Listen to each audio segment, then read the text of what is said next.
Vijana wa Chadema mkoa wa Dodoma kwa dhumuni moja tu. Dhumuni hilo linahusiana na siku ya vijana duniani, yani International Youth Day, ambayo huwa inafanyika kila tarehe 12 Agosti ya kila mwaka.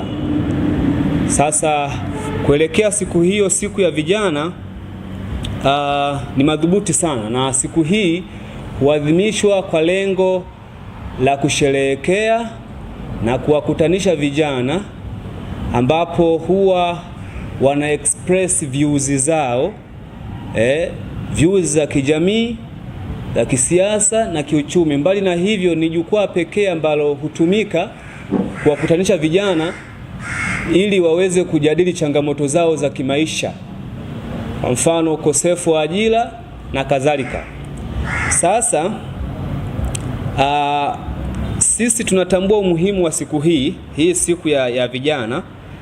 Kwa hiyo katika kutambua umuhimu huu, fikra zetu, vitendo vyetu, hata maono yetu yanaona kuna umuhimu wa kutamka rasmi kwamba siku hii inahitaji kusherehekewa na kila kijana ambaye yuko timamu kiakili.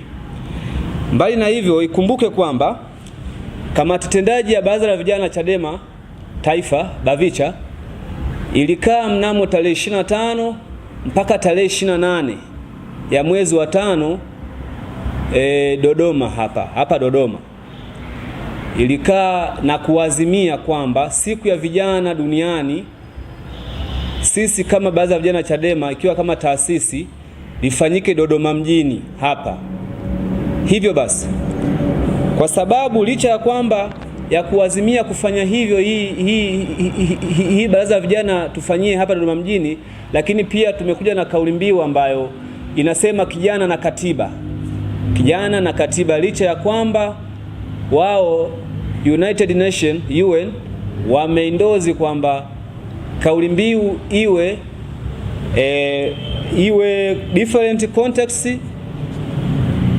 common aspirations, kwamba muktadha tofauti au mazingira tofauti, lakini matarajio ya pamoja au lengo la pamoja.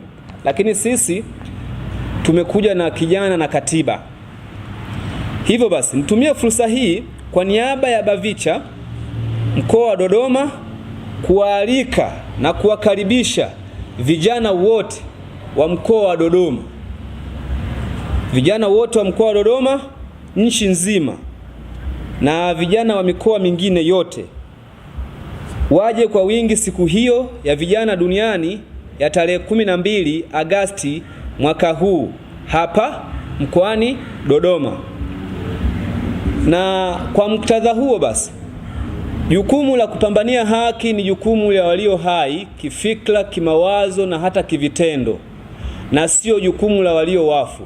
Kwa hiyo kwa vijana wote ambao wako hai kifikra, kimawazo na hata kivitendo, na waasa na kutoa wito washiriki maadhimisho hayo ya siku ya vijana duniani yatakayofanyika hapa mkoani Dodoma tarehe 12 Agosti mwaka huu. Lakini pia nitoe wito, sisi ni vijana, sio wahalifu. Tutakusanyika kueleza views zetu, maono yetu, mahitaji yetu ambayo tumekuwa ni kama sehemu ya changamoto zetu za kimaisha. Hatutegemei kuwepo kwa fujo wala vurugu ya aina yoyote ile. Tena ni specialize kabisa. Jeshi la polisi limekuwa likisingizia kisingizio cha kusema intelijensia kukwamisha shughuli zetu za kisiasa kama hizi za vijana kukutana kwa pamoja, kinyume kabisa na katiba ya Jamhuri ya Muungano wa Tanzania, lakini mbali na hivyo na mikataba mbalimbali ya kimataifa. Sasa sisi hatukutani kufanya fujo wala vurugu. Nitoe rai, kama kuna hoja za kisiasa, jeshi la polisi sio sehemu yake kuzijibu kwa kutuletea mitutu ya bunduki, mabomu ya machozi. Sisi ni vijana wa Kitanzania. Hivyo basi, tunatoa tena rai, hatutegemei kuzuiliwa au kikwazo chochote kile kutoka jeshi la polisi, kwa sababu katiba ndio takwa la kwanza sasa hivi kwa chama chetu kulingana na mahitaji na muktadha wa kijamii kiujumla, ndiko ambako itatusaidia sisi vijana kuondokana na mfumo wa zamani, mfumo wa kizee, mfumo wa kiimla ambao umekuwa ukitutawala kwa muda mrefu sana. Kwa hiyo sisi kama vijana tumesema kijana na katiba, tukimaanisha kwamba katiba ambayo tunahitaji ni katiba ambayo itajibu matatizo ya vijana, hasa ukosefu wa ajira na matatizo mengineyo kama hayo, nepotism kwenye nchi yetu na vitu kama hivyo. Kwa hiyo ndio maana tunasema kijana na katiba, kwani tunaamini katiba iliyopo ya sasa imefail, haiwezi kusustain maisha ya kijana tena. Kwa majina anaitwa Isaac Osias Kalinga. Hapa nipo kama mwenyekiti wa kamati ya maandalizi, mwenyekiti wa fedha kamati ya maandalizi.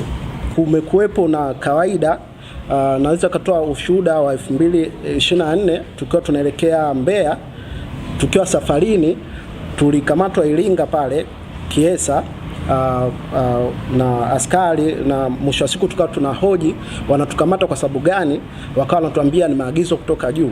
Sasa nataka kutoa wito kwa askari kwamba manake polisi kwamba mkusanyiko wa vijana tunaenda kufanya mwezi wa 8 tarehe 12 ni mkusanyiko halali kisheria, katiba inaturuhusu. Kwa hiyo ni mkusanyiko halali, tunaomba askari wazingatie sheria na tunawaalika pia kutulinda, kwa sababu tutakuwa na vijana wa kutosha, tumejipanga vizuri, tutakuwa na vijana zaidi ya vijana 500. Kwa hiyo natoa wito kwa kila kijana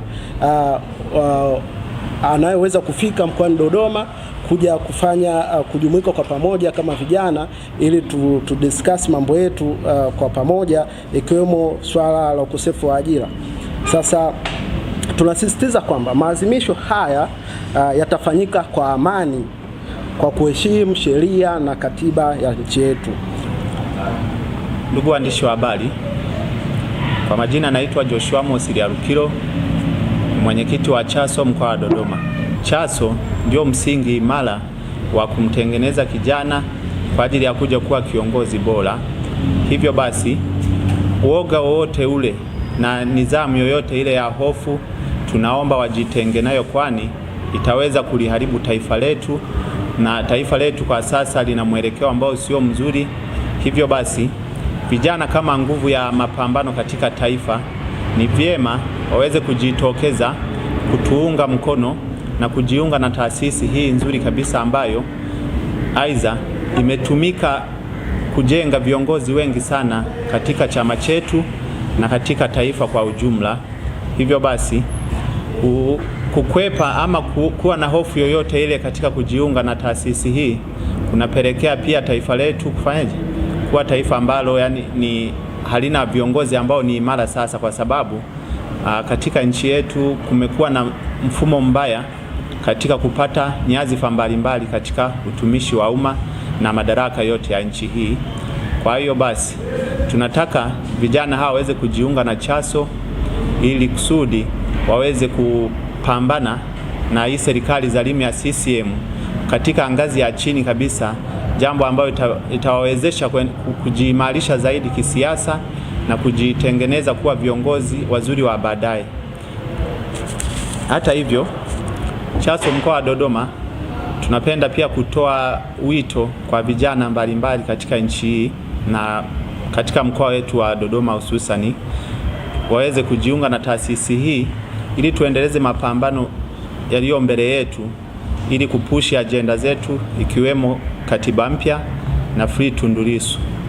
Tunajua kabisa katiba tulionayo kwa sasa katika nchi yetu ni katiba ambayo imeshapitwa na wakati. Sasa tunatumia katiba iliyotengenezwa mwaka 1977